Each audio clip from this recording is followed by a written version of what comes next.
In this video, I'll show you how to use builder.io in Visual Studio Code. The first thing you need to do is move your mouse to the left side and click on the extensions icon. In the search bar, type builder.io and select the first option that says Builder, which is the Visual AI Code Editor. Click on Install, then confirm by clicking Trust Publisher and Install. This will install builder.io into your Visual Studio Code. Once it's installed, you'll see a new Builder icon appear on the left side panel. Click on it to open the Builder settings.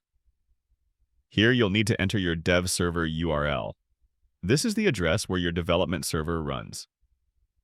For example, you can type localhost followed by your port number. Next, you need to enter your dev command. This is the command used to start your development server, such as npm rundev or yarndev, depending on your setup. You can check the boxes for Remember for this project and Open in browser if you'd like. Finally, click on Launch to start your dev server and connect it with builder.io. Once you click Launch, builder.io will begin launching your development server. It will open a new window where you need to authorize access to your space in builder.io. Simply click Authorize, and once the authorization is complete, you'll see a message confirming that the connection was successful. You can now see builder.io running directly inside Visual Studio Code, showing that everything is connected properly. And that's it.